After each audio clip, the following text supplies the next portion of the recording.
Da.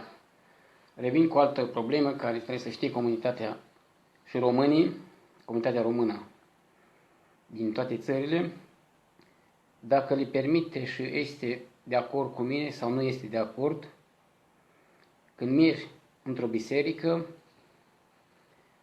și faci bine bisericii, pur și simplu, vreau să spun, să audă toată lumea, să înțeleagă toată lumea, orice păcătos, orice criminal, indiferent că ajută biserica sau nu ajută biserica, nu poate să-ți permite un preot să ieși afară din biserică.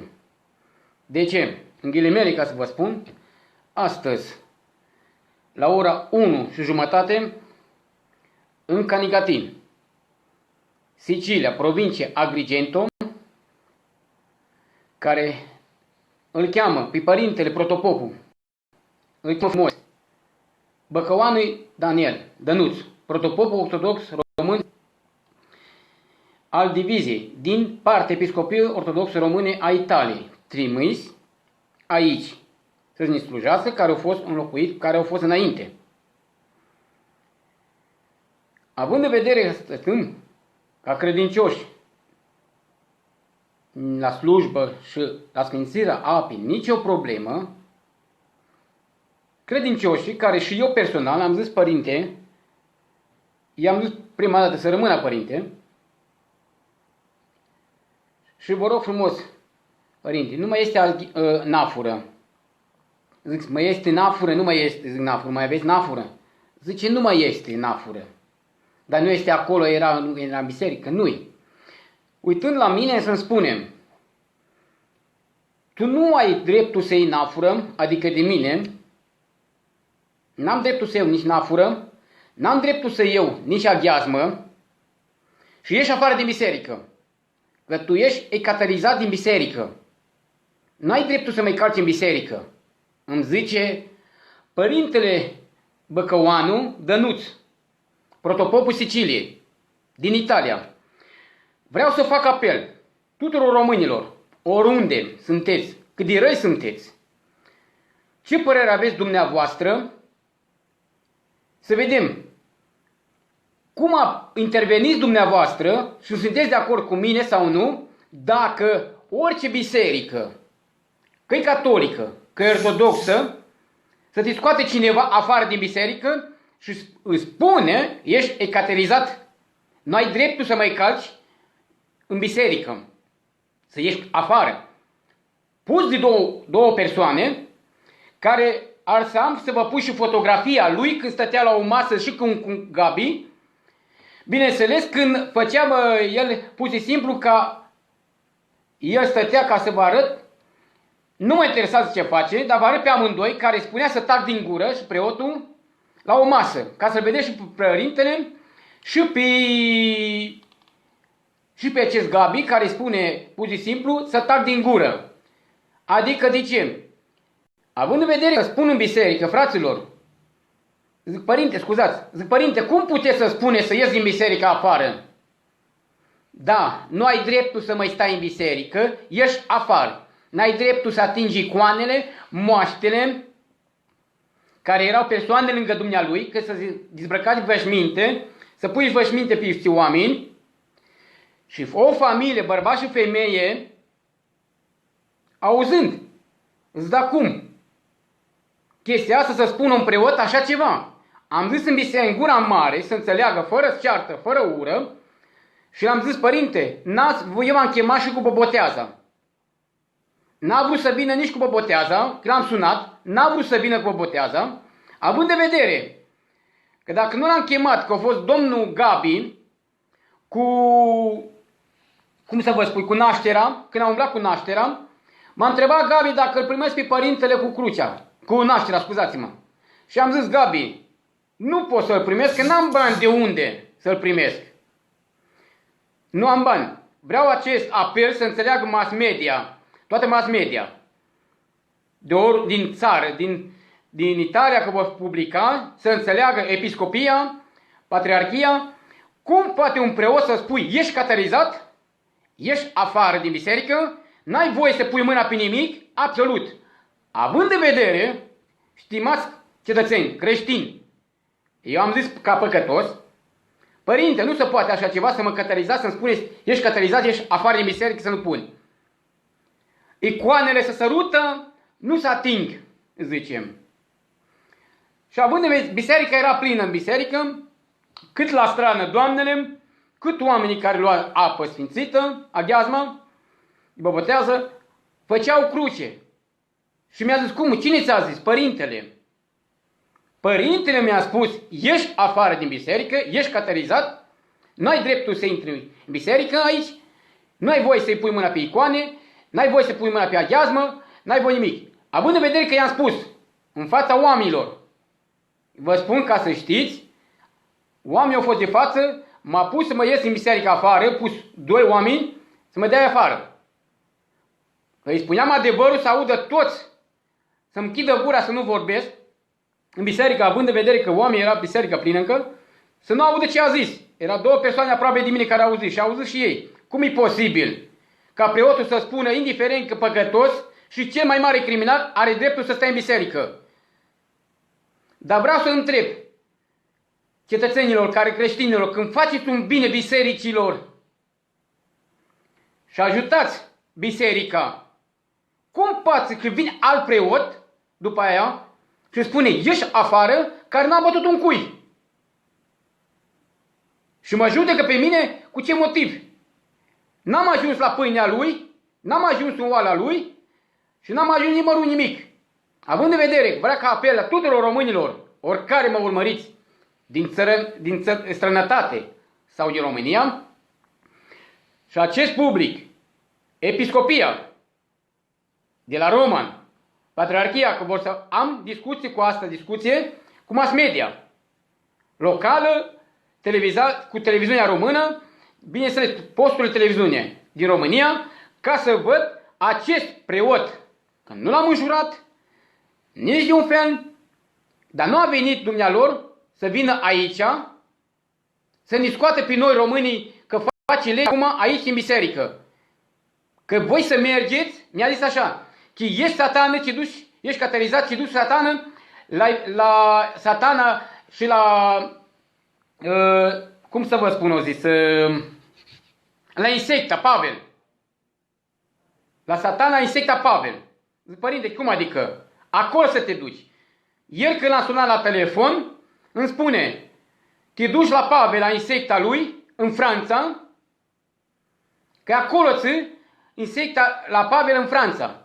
Având în vedere că preotul Pavel Iulian, care a fost un an de preot, cu biserica care să vedeți, să știți, vedeți, care știți creștinii destul de bine, biserica din Canicatii e muncită de fiecare noi creștinii, nu a fost problema nimeni, preotul ăla în care să spună așa ceva, ești afară, ești catalizat, n-a zis nimeni niciodată, acest preot, protopopul din Sicilia, îmi spune acum, niciunul n-au ce căuta, sataniștii, sectanii aici.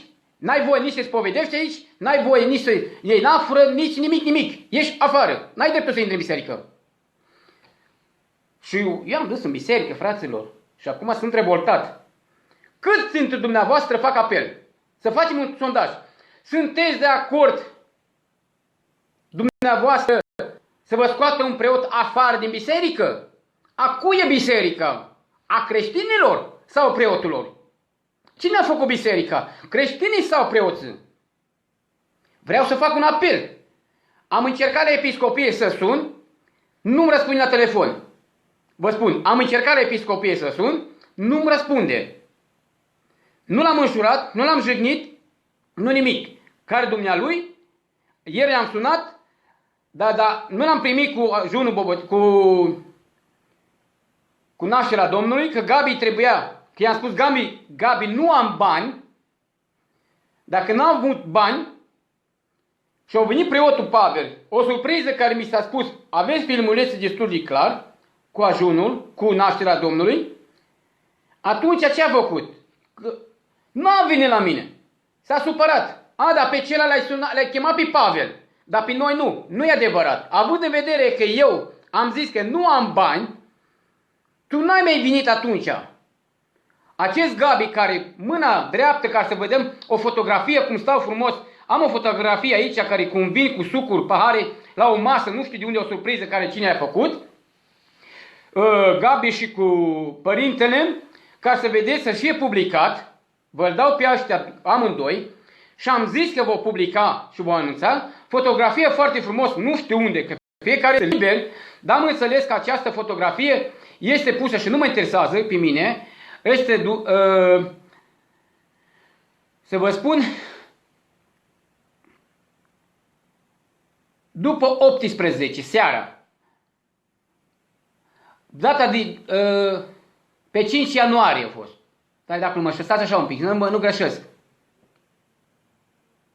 Nu.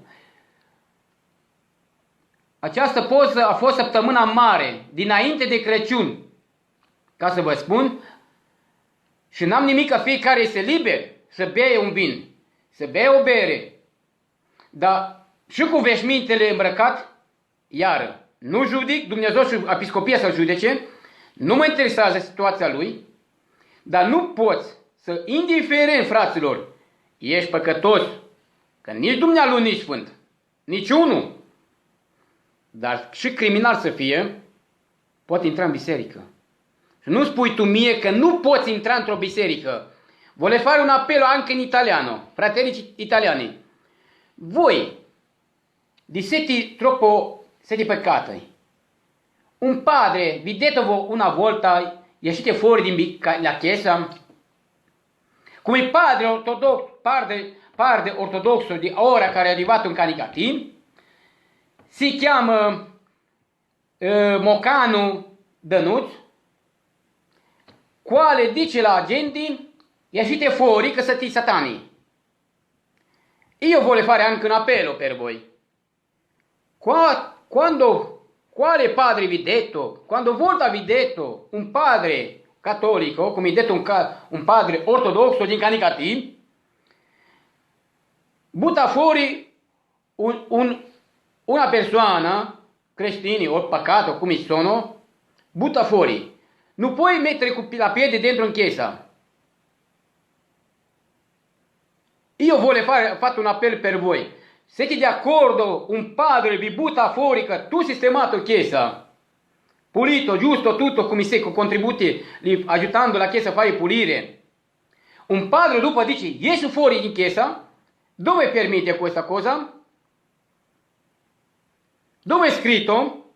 Sì, a casa lui privato può fare comandare. In chiesa, che è cattolica e che è ortodosso, non si può fare questa, buttare fuori agenti, che non piace lui. Noi fatto la chiesa. Voi che siete cattolici, o noi ortodossi, sistemato, pulito, come serve l'Iddio. Non un padre ti butta fuori. Vi capisci, amici? Io ho fatto anche italiano. Vuoi capire che un padre ortodosso vuole buttare agenti creștini, come sono peccato, butta di fuori in chiesa. Non vuole mettere mai dentro in chiesa. Io mai non ho sentito questa cosa. Mai. Primo padre, Mocanu Dănuț. Da, am spus și în italiană ca să înțelegeți. Vreau sondajul dumneavoastră să vedem cât sunteți de acord cu mine, dacă vă convine că preoții vă scoată afară din biserică, după aceea sistemați și faceți un bine. Vă rog frumos, care sunteți, să ziceți, da sau nu?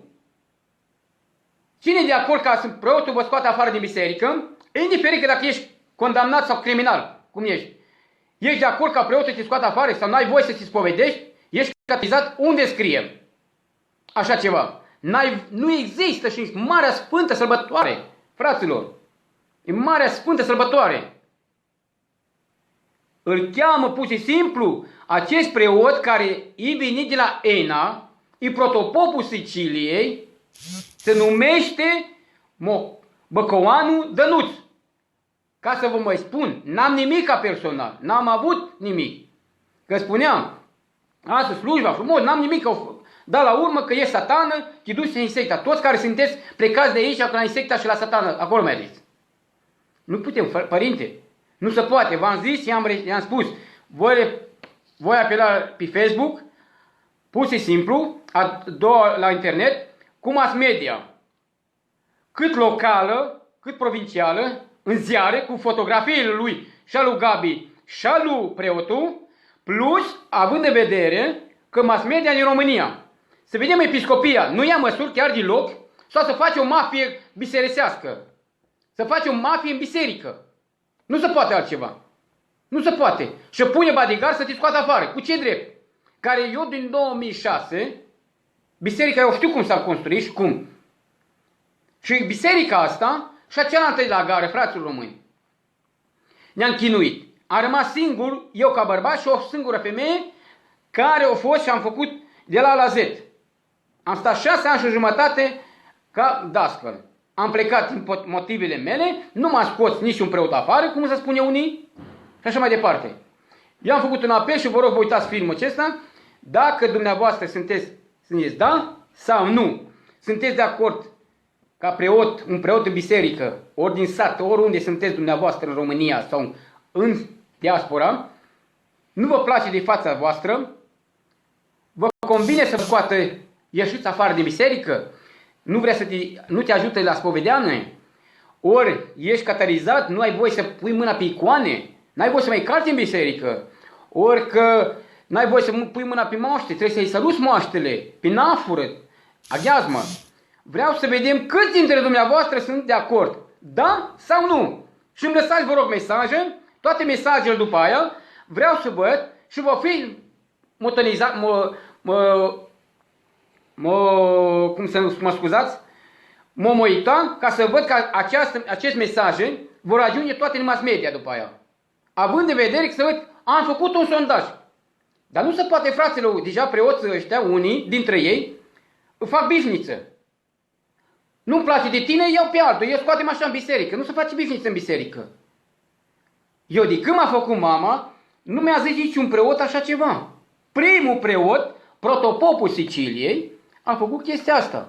Eu i-am zis, i-am mulțumit, sănătate și nu, dumnealui ieși afară, nici n-a vrut să discute nimic. L-am chemat cu bobotează, n-a vrut să vină. Că dacă n-au venit cu nașterea Domnului, n-am avut bani, că Gabriel, dacă n-am avut bani, n-au vrut să-l aducă. I-am spus cu bobotează, i-am sunat că n-am fost scris pe listă. Având în vedere că omul respectiv, care Gabriel, acolo, care în altar cu el, știa destul de bine. Am anunțat pe alții dacă nu m-am dus și la biserică, știa destul de bine unde stau. Când au venit cu ajunul, cu nașterea Domnului, au știut să mă caute la ușă. Atunci au știut unde. N-am vrut să-i dau 5-10 euro. N-am înțeles, fraților. Cum mi-au zis un alți creștini, Costică, stai așa, dacă ești obligat, îi dai, dacă nu, nu. Apoi unii preoți umblă după profit. Nu știu, frate. Asta nu comentez. Fiecare decide cum face. Vrea să-i dai bine, bine. Nu, nu. Dar nu se poate, frate. La cubobotează nu e primit oameni. Cu oameni așteptat, te cheamă, nu vrei să vii. Scoți oameni de biserică, îi catalizezi. Să vedem episcopia și că patriarhia, cum ce zicem. Ce motiv i-am făcut? Ce i-am făcut eu lui? Nici cum nu i-am făcut, exact cum nu i-am făcut la telefonul ăsta nimic, așa nu mi-a făcut nici eu lui. Că nu știu ce au avut la ENA, că spuneau unii și alții, nu știu. Am reacționat și reacționez. Când vă aflu ceva, ăsta, aș să zic direct. Nu pe la corțul bisericii, am zis și în biserică și oamenii și făcea cruce. Doamne ferește, cum se întâmplă să spună păreotul ăsta așa ceva, ești catalizat, ești afară. Satană, că ești, duc-te la insecta aia. Nu se poate, fraților, nu se poate. Imposibil, străgarea la cer. Și am zis, oamenii se uitau, făceau cruce. Imposibil, da, fraților. Și l-au pus pe unul grăsus cu musteață să mă scoată cu forța din biserică afară. Așa că vreau să faceți un sondaj aici, pe acest, după aceea. Sunteți de acord ca când mergi într-o biserică, că ești păcătos, că ai furat, că ai omorât, că ce ai făcut?